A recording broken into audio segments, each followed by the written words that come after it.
Hi everyone, we are the Book Cougars, two middle-aged women on the hunt for a good read. I'm Emily. And I'm Chris.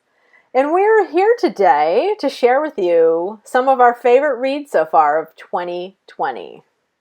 Right. Chris texted me today and she's like, the first half of the year is over. I Let's know. talk about what we've It's liked. time to do a little check-in with all of these books we've read. I'm reading a little bit ahead of where I normally am, or more books. I'm sure it's because of the, COVID situation and staying home for the Yeah. last 4 months now. Yeah, me Yeah. too. I'm at 48 books for the year, which is a lot for Oh, me. yeah. I'm not Yeah. sure where I am. I know my Goodreads thinks that I'm 9 ahead of where I should be. Right. Not that I like, Overachievers. not that I like Goodreads to, set my pace or anything like that. But it is kind of nice to see Yeah. that you're Yeah, I ahead. know. You got I to be know. I ahead try not to let somewhere. it pressure me either, but it is kind of like, oh, because I do usually try to read a book a week. And so it's Yeah, like, oh, I've been a little ahead of schedule. yeah, for sure. Yeah. So you Yeah. want to do this back and forth? Because you have Sure. 5 books and I have 5 books, which makes 10 Mm. books. So you go first. I'll start with my nonfiction.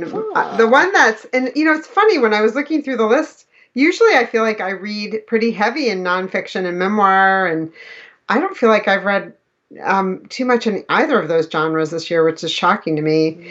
But I listened to Talking to Strangers by Malcolm Gladwell, and that was that enhanced audiobook where he Mm. kind of he narrates it himself and then he stops in the middle and plays some interviews he had with people and stuff. And I thought it was so intriguing, both what he was talking about and the way the audiobook was put together. Nice, yeah.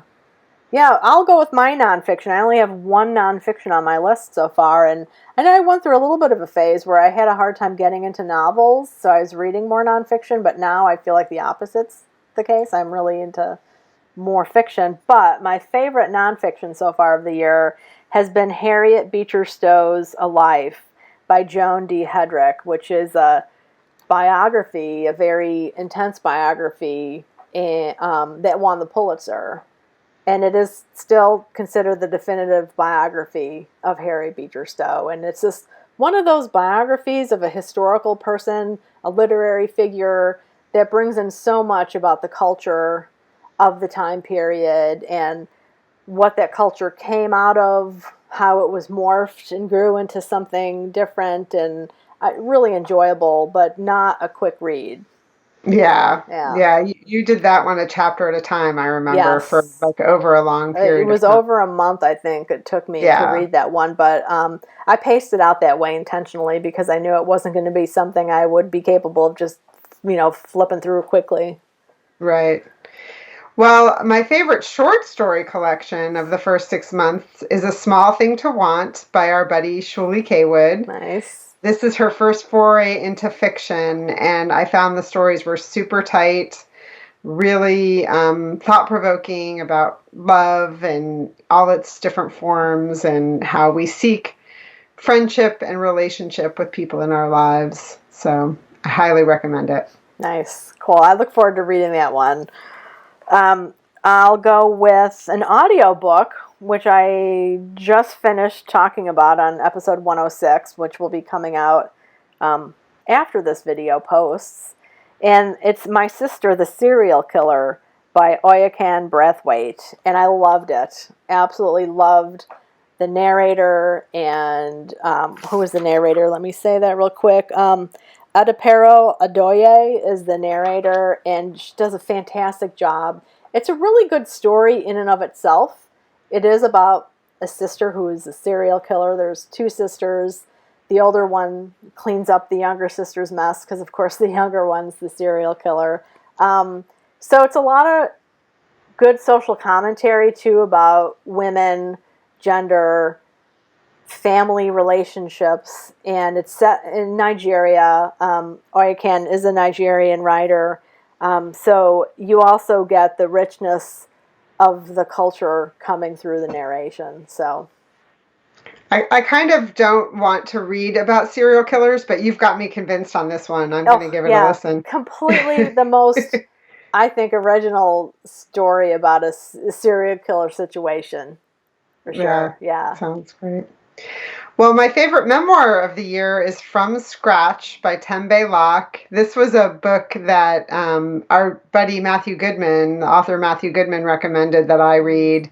And it's about, it's the premise is sad because Tembe's husband passes away of cancer, but it's about their love story and then her period of grief after. And he was from Italy, so it's also travels to Italy and lots of wonderful and delicious food as well. So I really enjoyed it. I remember you talking about that one. I'll have Yeah. to find out what episode and put that in the comments below or in the description below. So the next up for me is 3 novels, actually, and I'll go with the classic horror. Well, it's not a classic horror. It's destined to be a classic horror novel. The Southern Book Club's Guide to Slaying Vampires by Grady Hendrix. I thought this was such a fresh take on the vampire novel. I just really enjoyed it immensely. It's looking at Grady. It's kind of like a homage to his mother, who, when he was a kid growing up, thought she was just kind of boring, mom, stay-at-home mom. And now as an adult, he realizes like how strong and kick-ass she actually is. So in his mind, he put his mom against Dracula. I love that. So really, also social commentary about gender and families and race relations. Really fascinating book, and it's a novel, I should say, but good horror. That sounds great. My fiction choices were The Vanishing Half by Britt Bennett. Britt's book, The Mothers, was one of my favorite books I don't remember what year that was. I can't remember. I honestly can't. Maybe 2018. But The Vanishing Half is about two very light-skinned black twin sisters.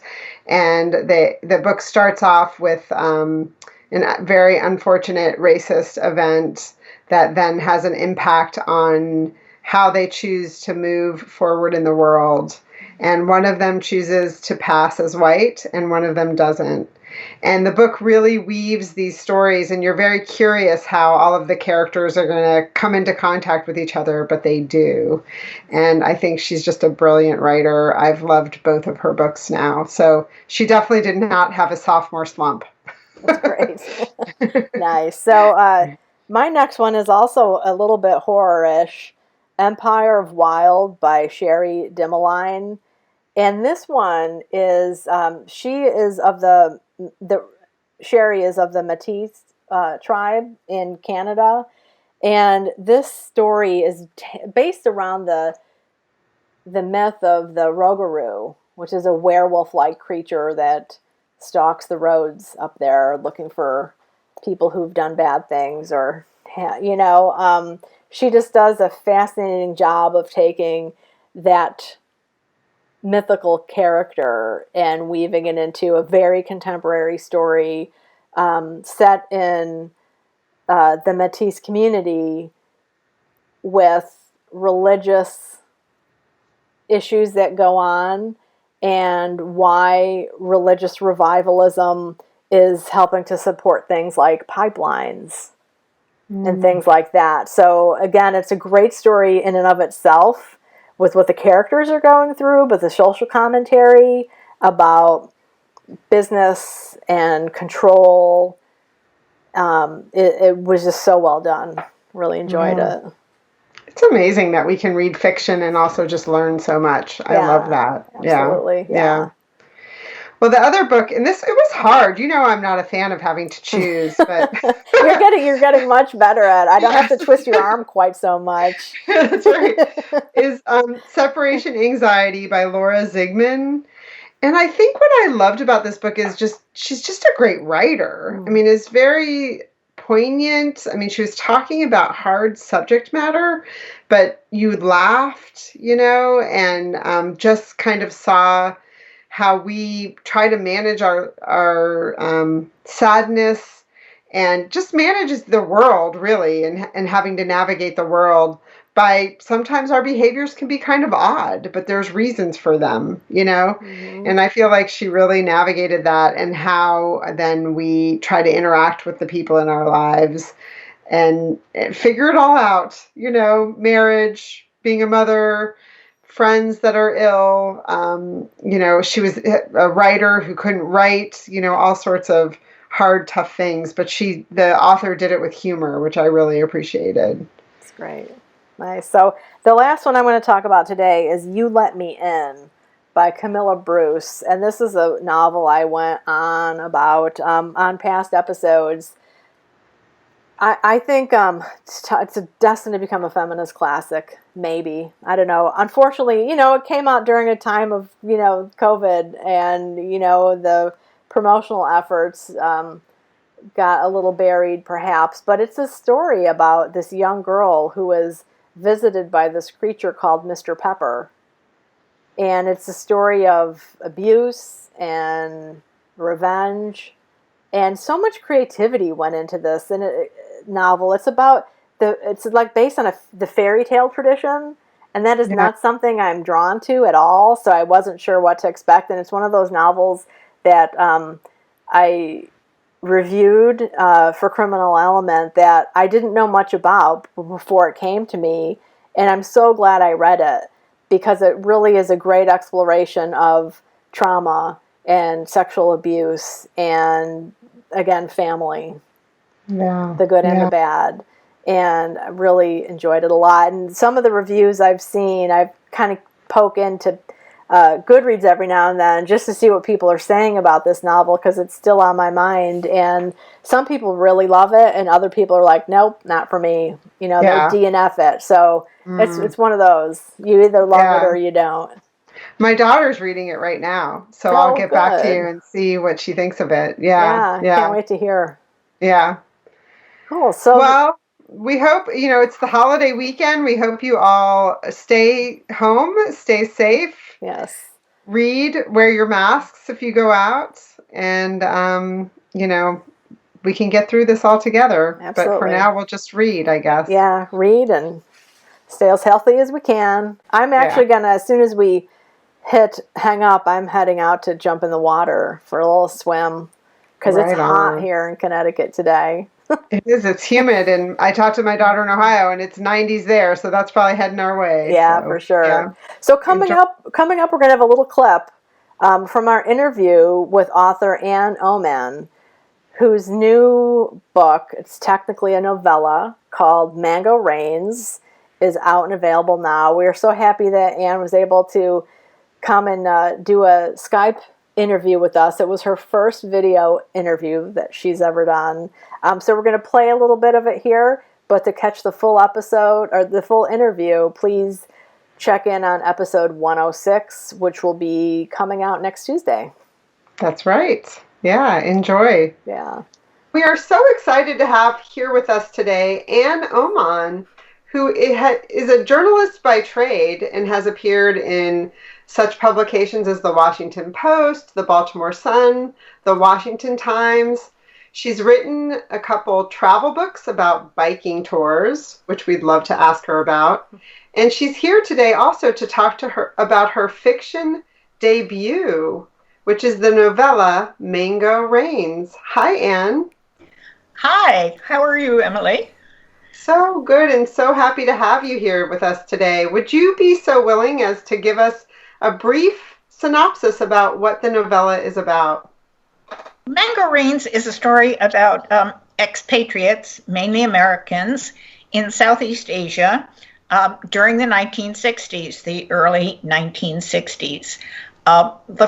It's told in the voice of a young Foreign Service officer named Julia, who arrives in Phnom Penh, the capital of Cambodia, in 1963. She's 22, a total novice, has never been to Asia before, and it's the season of the mango rains. The mango rains are brief showers that come before the monsoon season.